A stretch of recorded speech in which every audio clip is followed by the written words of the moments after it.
The Gloom in the Gloomraider name. What is that? You probably have an idea. And if you're a player of Dungeons and Dragons or other similar style role-playing game, you're probably right. Or maybe not quite what you're thinking. Anyway, I'm Bradley Lyle Data, the creator of the Gloomraider medieval fantasy adventure role-playing game. In this video, I will go over what the Gloom means in Gloomraider and what a Gloomraider setting is like. So if that sounds interesting to you, stay tuned.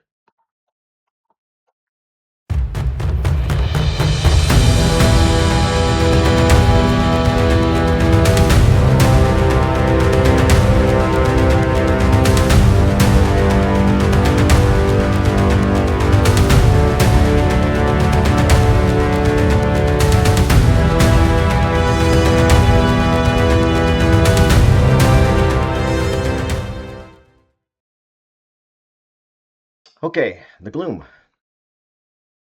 The Gloom, in short, is any deep, dark places under the ground. Actually, maybe not under the ground only. Like could be deep, dark forest where the sunlight can't get through, what have you. But generally underground, where nightmarish monsters roam and adventurous or foolhardy adventurers explore. And in the game, the players are those who control these brave adventurers. Um, so like the Gloom is the dungeons in Dungeons and Dragons, the tunnels and Tunnels and Trolls, the caves and the Caves of Chaos, and the caverns and the Caverns of Thracia. By the way, comment old school if you recognize all those references. So it's all those things, but perhaps with a little bit of a twist. You see, there's a reason I kind of think of it differently, and I'll explain why.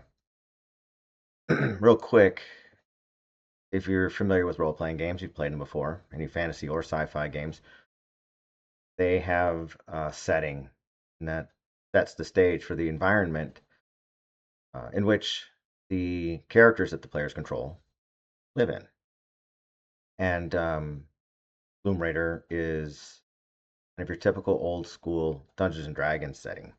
And that's a medieval fantasy setting akin to like a Middle Earth or Lord of the Rings or Westeros for Game of Thrones. And traditionally, the adventures that the characters would go on as part of playing the game were underground in the dungeons. After you play the game for a while, you start to wonder, gosh, there's a lot of dungeons around this world, lots of places underground to explore. Why are there so many? Each individual adventure would have some lore as to why that place exists, but nothing really to explain why so many of them exist. And so for the Gloomraider setting, I came up with an idea, and I'll go over that. How to Gloomraiderize your setting. Stand by.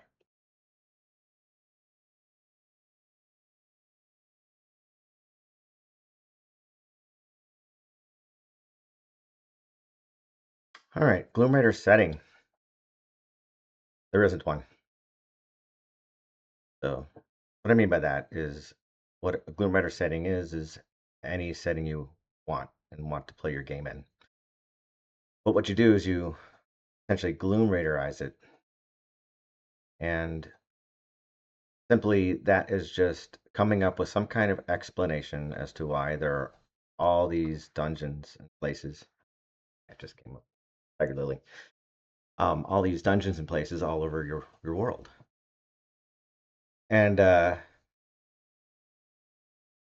I'll go over two ways to do that, and then also give an example of what I'm doing for my Gloomraider game. The two main ways to do it is to either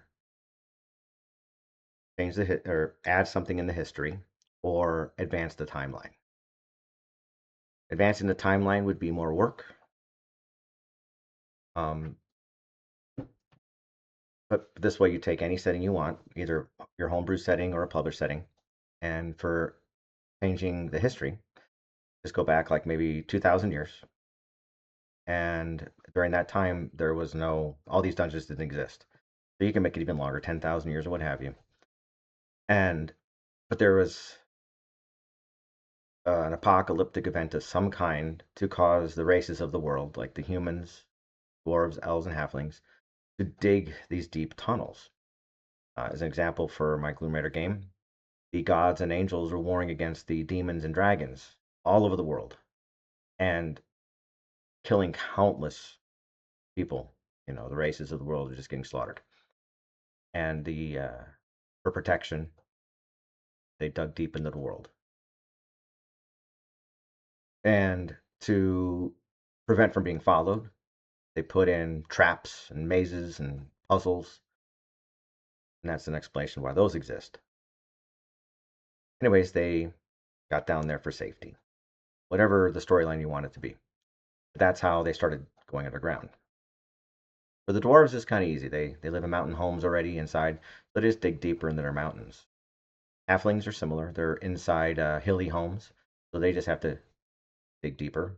Both of those races are used to digging into the earth, stone, and what have you.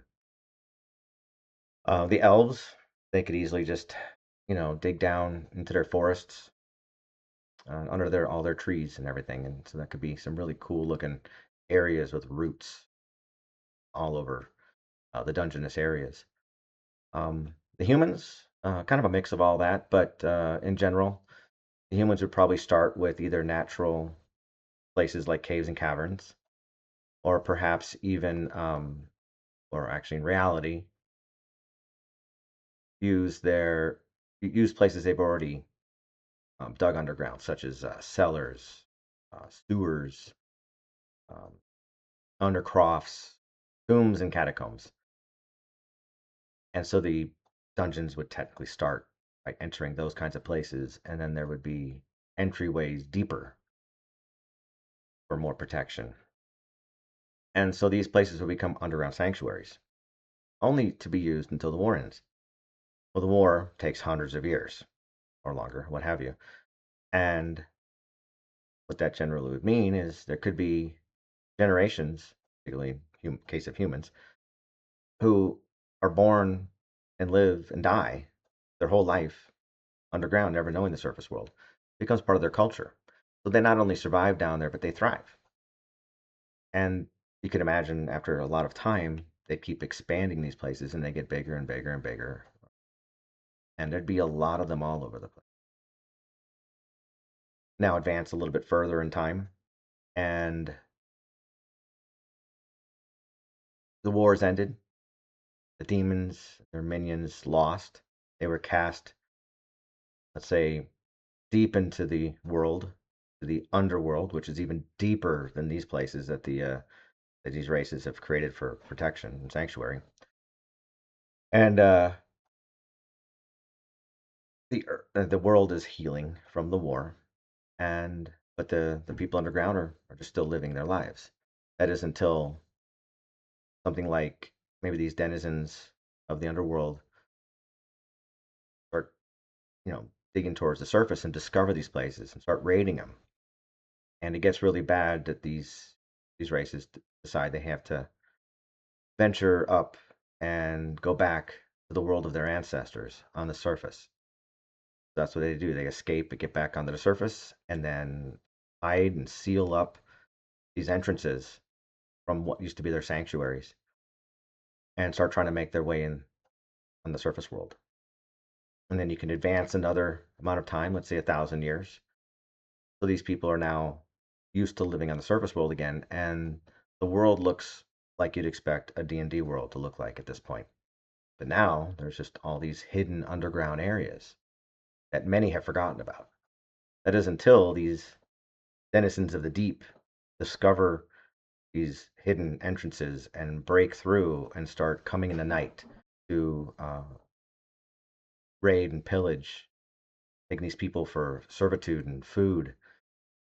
And something had to be done. And, of course, the people would fight back, and these creatures of the deep underground wouldn't be up in great number initially, so they'd get beaten back pretty handily, but they know they're going to come in greater numbers. They have to prepare. And so, let's say a religious order decides to step up. Their priests and clerics take on a crusade, go down into these places and take the fight to them, take the fight to these monsters to protect the people of the surface world. And they were given the name Templars. And so they did that. And while doing that, it wasn't a suicide mission. Some came back, and they came back with came back with riches and tales of magic, and maybe even some magic items, what have you. This would get the attention of a lot of other adventurous folk that have skills that could be useful, such as town guards, militia, men at arms in general. They were like, okay, well, we're even better fighters than these Templars, so we can be helpful. And then you got your thieves, perhaps thieves that are true outlaws. They're no longer able to live amongst the city's civilization because their thievery and what have you, perhaps kicked out of the thieves guilds and what have you, and they got to make a living somehow. So they can just sort of change their profession, take these thieving type skills that they know, and turn it around to be useful, delving into the deep dark place, and call themselves delvers, or be referred to as delvers by the people, however you want to do it. And then the sorcerers, these are magic users who, because of this great war, which resulted in magic being residual around the world, have found a way to conjure up magic in the game, call it wildcasting. So they're referred to as sorcerers more than just magic users or wizards. Anyways, they want to find magic, and they have a useful skill. So these four professions, these four classes, band together into a gloom raiding party. And we'll say the Templars, when they went down in there and discovered these, old ancient sanctuaries, nicknamed it the Gloom. And so thus where the name came from. That's essentially the gist of it. Simple. And like I said, that's what I came up with. My inspiration. Don't have to use it, of course. Feel free to use it. Come up with your own, which good Gloom masters, sure you will. And I think that's it for this video. I hope you enjoyed it. If you did, I'd hope you press like and perhaps even subscribe. I would like to do more content. I'm not sure what content to do, so please feel free to comment what kind of content you'd like me to do. And I'll do my best to give more comment, and hopefully it's useful. And it could be kind of anything. I'm a D&D player over 40 years, started in 1982. Perhaps I got some good gaming advice. I don't know. Feel free to try me out and put out some content. Hopefully you'll like it. But yeah. Guess until then, in tenebras.